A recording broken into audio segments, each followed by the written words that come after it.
پیارا لخت جگر، آپ صلی اللہ علیہ وسلم کی پیدا ہونے والی آخری اولاد جناب ابراہیم، جو سیدہ ماریہ قبطیہ رضی اللہ تعالی عنہا کے بطن سے پیدا ہوا تھا۔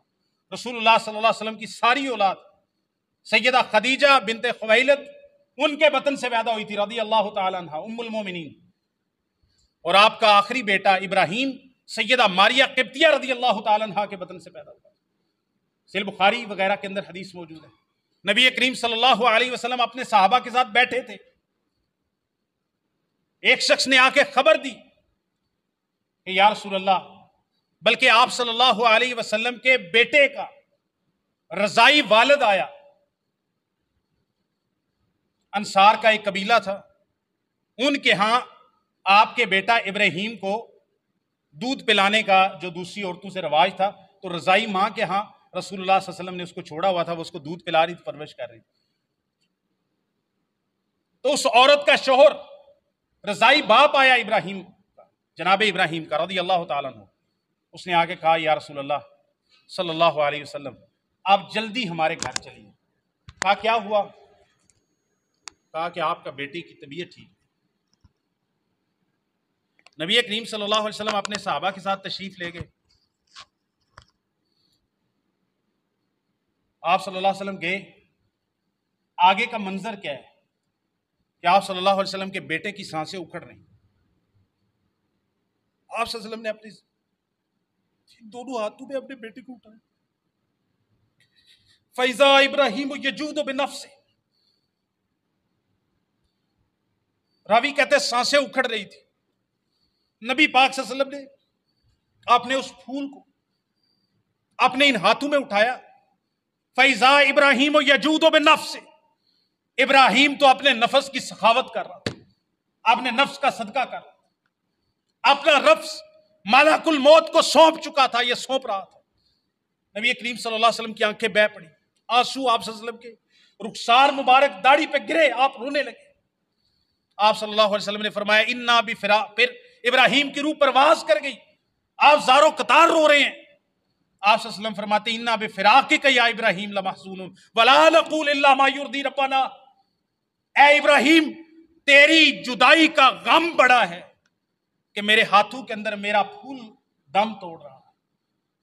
اے ابراہیم تیری جدائی سے بڑے غم زدہ ہے، لیکن اپنی زبان سے ایسی بات نہیں کہتے جو ہمارے رب کو ناراض کرتی ہو، اپنی زبان سے اللہ کا شکر ادا کرتے ہیں اور اللہ تعالیٰ کی رضا پر اور اس کے فیصلے اور اس کی قدر اور مشیت پر راضی ہوتے ہیں۔ ہم ایسی بات کہتے ہیں جو اللہ کو راضی کرنے والی۔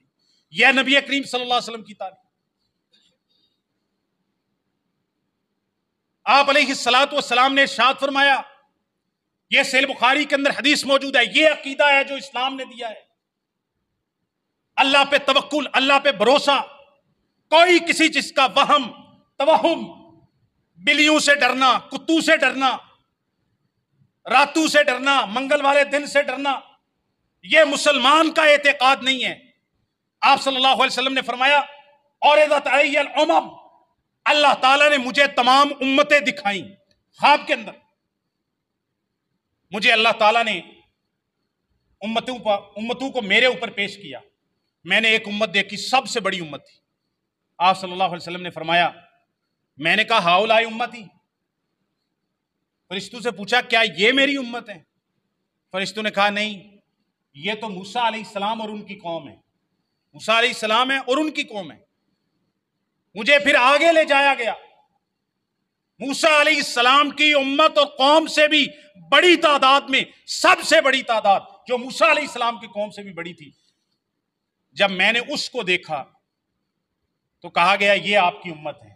ساتھ ہی فرشتوں نے خوشخبری دی، فیہم 70 الفا یدخلون الجنت بغیر حساب ولا عذاب، ان میں 70,000 وہ خوش نصیب موجود ہیں جن کو اللہ تعالیٰ کل قیامت کے دن بغیر حساب کے، بغیر عذاب کے، بغیر ترازو میزان، حساب کتاب اور محاسبہ کیے اللہ تعالیٰ بغیر حساب و کتاب کے جنت کے اندر داخل کریں گے۔ 70,000 خوش نصیب وہ ہیں۔ نبی کریم صلی اللہ علیہ وسلم اتنی بات ارشاد فرما کے تشریف لے گئے۔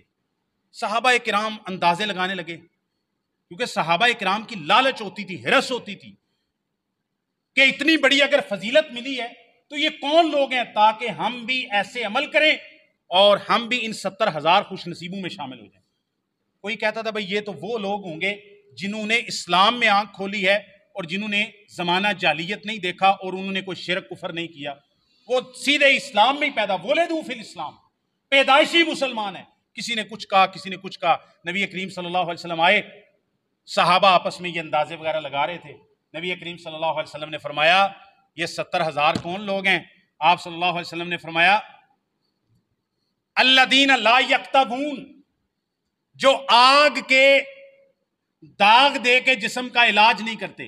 پہلے زمانے میں ایک علاج کا طریقہ ہوتا تھا آگ کے داغ لگانا، سلائیاں وغیرہ گرم کر کے کسی پھوڑے پھنسی کا علاج وغیرہ کیا جاتا تھا تو آگ کے داغ دیے جاتے تھے جلد کے اوپر۔ اسلام نے اس سے منع کیا ہے کیونکہ یہ جسم کو تکلیف دینے والی بات ہے اور یہ علاج کا طریقہ بھی نہیں ہے۔ آپ نے فرمایا وہ لوگ لا یکتوون، جو آگ کا داغ اپنے جسم کو نہیں دیتے، ولا یتطیرون، اور کسی بھی چیز سے بدشگونی اور نحوست نہیں لیتے۔ ولا یتطیرون، صحیح بخاری کی حدیث پڑھ رہا ہوں، ولا یتطیرون، بدشگونی نہیں لیتے، ولا یسترقون، اور جا کے ناجائز غیر شرعی قسم کے دم جھاڑ پھونک نہیں کرواتے، وَعَلَىٰ رَبِّهِمْ يَتَوَكَّلُونَ، اور وہ اپنے رب کے اوپر توکل اور بھروسہ اور ایمان رکھتے ہیں۔ نبی کریم صلی اللہ علیہ وسلم، صحیح مسلم کے اندر حدیث موجود ہے، عقیدہ اتنا مضبوط بناؤ، کوئی کسی دن کا، کسی بھی ستارے کا، کسی بھی چیز کا ہماری زندگی کے اندر کوئی تاثیر نہیں ہے سوائے اس کے کہ سورج ہمیں روشنی دیتا ہے، چاند ہمیں روشنی دیتا ہے۔ سورج کا آنا اور جانا دن اور رات کا فرق بتاتا ہے۔ بارش ہمیں فائدہ دیتی ہے، اللہ کے حکم سے آتی ہے۔ صحیح مسلم کے اندر حدیث ہے، نبی پاک صلی اللہ علیہ وسلم نے فجر کی نماز پڑھائی، صحابی کہتے ہیں، اور اس رات کو بارش اتری تھی۔ نبی کریم صلی اللہ علیہ وسلم نے نماز پڑھائی تو کہتے ہیں ہم نے نماز پڑھی تو زمین کے اوپر کیچڑ وغیرہ موجود تھا بارش کی وجہ سے، رات کو بارش ہوئی تھی۔ آپ صلی اللہ علیہ وسلم نماز پڑھانے کے بعد عقیدہ بتاتے ہیں، عقیدہ، ستاروں کے حالات پوچھنے والوں، فلاں کے ستارے آج کل گردش میں جا رہے ہیں، فلاں کے ستارے سست جا رہے ہیں، فلاں کا ہاتھ دیکھنے والے، اخبار کے اوپر روزانہ ہفتے کے ستاروں کا حال آتا ہے، مہینوں کے حساب سے، پیدائش کے حساب سے۔ آسٹرونومسٹ وغیرہ بیٹھے ہوئے ہیں، وہ کہتے ہیں یہ کارڈز ہاتھ میں پکڑ کے بیٹھے ہوئے ہیں، ٹی وی کے اوپر باقاعدہ اسلامی ملک کے اوپر، اسلامی ملک کے اندر روزانہ ہفتے میں 4 دن کئی ٹی وی چینلز پہ پروگرام ہوتا ہے جہاں پر ایک بی بی بیٹھی ہے یا ایک مرد بیٹھا ہے، ہاں جی فلاں کے حالات اور ستارے بتائیں، آپ کا نام کیا ہے، ماں کا نام کیا ہے، فلاں کیا ہے، کارڈ شارڈ نکال کے آپ یہ کام کریں گے، یہ کام کریں گے، آپ میں یہ ہے، اعتماد بڑا ہے، ڈرامے بازیاں ساری۔ نبی پاک صلی اللہ علیہ وسلم فجر کی نماز بارش والے دن میں پڑھانے کے بعد صحابی کہتے ہیں نبی پاک نے فرمایا، اللہ فرماتا ہے، نبی پاک نے فرمایا، کون فرماتا ہے؟ اللہ، حدیث قدسی ہے، اللہ تعالیٰ فرماتے ہیں آج میرے بندوں میں سے بعض لوگوں نے اس حالت میں صبح کی ہے کہ میرا کفر کیا ہے۔ اللہ فرماتا ہے میرے بندوں میں سے بعض لوگوں نے اس حالت میں صبح کی ہے کہ انہوں نے میرا کفر کیا، اللہ تعالیٰ کہتے ہیں میرا کفر کیا ہے اور ستاروں پہ ایمان لائے ہیں، اور میرے بندوں میں سے خوش نصیب وہ ہیں، اللہ تعالیٰ کہتے ہیں جو آج صبح کی ہے، ستاروں کا کفر کیا ہے اور مجھ پہ ایمان لائے ہیں۔ نبی پاک صلی اللہ علیہ وسلم نے فرمایا وہ لوگ جب رات کو بارش اتری جنہوں نے یہ کہا مطرنا بنوع قضا و قضا، فلاں فلاں ستارے کی وجہ سے ہم پہ بارش ہوئی ہے، نبی پاک صلی اللہ علیہ وسلم نے فرمایا انہوں نے اللہ تعالیٰ کا کفر کیا ہے اور ستاروں پر ایمان لائے ہیں۔ اور جنہوں نے یہ کہا مطرنا بفضل اللہ و رحمتہ، اللہ کے فضل اور رحمت کی وجہ سے ہم پر بارش ہوئی ہے، اللہ تعالیٰ فرماتے ہیں یہ میرے بندے ہیں جو مجھ پر ایمان لائے ہیں اور ستاروں کا کفر کیا ہے، ستاروں کا انکار کیا۔ ستاروں کا انسانی زندگی میں کوئی تاثیر نہیں ہے، ہمارے نفع نقصان بیماری صحت کے ساتھ ستاروں کا کوئی تعلق نہیں۔ ستاروں کو اللہ نے یا تو آسمان کی زینت کے لیے بنایا، قرآن مجید میں موجود ہے، رات کو روشنی کے لیے بنایا ہے، یا جہاز وغیرہ چلتے ہیں اس وقت کمپاس نہیں ہوتا تھا، یہ ستارے ہی کمپاس ہوتے تھے، مشرق اور مغرب کا رات کو تعین، دن کو تو تعین ہو سکتا ہے، جس طرف سے سورج آ رہا ہے وہ مشرق ہے، جس طرف وہ جا رہا ہے وہ مغرب ہے، اور اس کے دونوں سائڈوں پہ شمال اور جنوب ہے۔ رات کے وقت سمندر کے اندر جہاں کوئی ٹیلا نہیں، کوئی چیز نہیں، کوئی عمارت نہیں، رات کے اندر جہاز اور کشتیاں چلتے ہوئے، اور اسی طرح صحرا کے اندر چلتے ہوئے، لقدق صحرا کے اندر جہاں کوئی درخت نہیں ہے، کوئی عمارت نہیں ہے، کیسے اندازہ لگائیں گے کہ مشرق کس طرف ہے، مغرب کس طرف ہے؟ اور اگر نماز پڑھنی ہے رات کو تو قبلے کا تعین کیسے ہوگا؟ وہ ستارے علامت، اللہ تعالیٰ فرماتے ہیں ستاروں کو ہم نے علامت بنایا ہے، ایک تو زینت بنایا ہے، دوسرا علامت بتایا ہے، اور تیسرا شیطانوں کو مارنے کے لیے اللہ تعالیٰ نے شہاب ثاقب کو پیدا کیا۔ یہ تین فائدے اللہ تعالیٰ نے ذکر کیے۔ چوتھا کوئی فائدہ کوئی فزسسٹ لے آئے کہ بھائی اس کا یہ فائدہ ہوتا ہے، آج کل سیٹلائٹ کے ٹیکنالوجی کے دور کے اندر ہم وہ فائدہ بھی مان لیں گے، لیکن ان کی کوئی تاثیر ہو کہ فلاں بیماری، فلاں مصیبت، فلاں وبا، یہ ساری چیزیں، بھوکم وغیرہ، یہ ستاروں کی وجہ سے آتا ہے، یا ستاروں کے حال پوچھنے سے کہ آپ کا ستارہ گردش میں جا رہا ہے اور آپ کا ستارہ سست روی کا شکار ہے، یہ اسلام کا تصور نہیں ہے، یہ کافروں کا تصور ہے، یہ توہم پرستوں کا تصور ہے، یہ بد عقیدہ لوگوں کا تصور ہے، یہ موحدین کا تصور نہیں ہے۔ موحدین کیا کہتے ہیں؟ وَعَلَىٰ رَبِّهِمْ يَتَوَكَّلُونَ، جو اچھائی پہنچتی ہے، جو انعام پہنچتا ہے، وہ اللہ تعالیٰ کی ہم پر رحمت ہوتی ہے، اور جو کوئی ہمیں تکلیف یا مصیبت پہنچتی ہے اس کے بارے میں ہمارا یہ ہے کہ وہ بھی ہے تو اللہ کی مشیت سے، اللہ کے اذن سے، اللہ کے حکم سے ہی مصیبت پہنچتی ہے، لیکن اس میں کرتوت اصل میں ہمارے ہاتھوں کے گناہ کا ہوتا ہے، نافرمانیوں کا ہوتا ہے۔ اللہ تعالیٰ فرماتے ہیں ظہر الفساد فی البر والبحر بما کسبت ایدی الناس، خشکیوں کے اندر، تریوں کے اندر جتنا بھی فساد ہے اس میں انسان کے اپنے ہاتھوں کی کمائی شامل ہے۔ تو میرے بھائیوں، نہ کوئی سفر کا مہینہ منحوس ہے، نہ کوئی منگل کا دن بھاری ہوتا ہے، اور نہ ہی کوئی دن اور رات کے اندر کوئی ایسا فرق ہے، سارے دن ایک جیسے ہیں۔ اور حدیث میں نے سنائی تھی، اس وقت تھوڑے لوگ موجود تھے، پھر حدیث آخر میں اسی پر اختتام کرتا ہوں، اس حدیث کو یاد کر لو، صحیح بخاری شریف کی حدیث ہے، نبی پاک صلی اللہ علیہ وسلم نے فرمایا، اللہ فرماتا ہے، حدیث قدسی ہے، اللہ تعالیٰ کہتے ہیں آدم کا بیٹا مجھے ایذا دیتا ہے، آدم کا بیٹا مجھے ناراض کرتا ہے، کیا کرتا ہے؟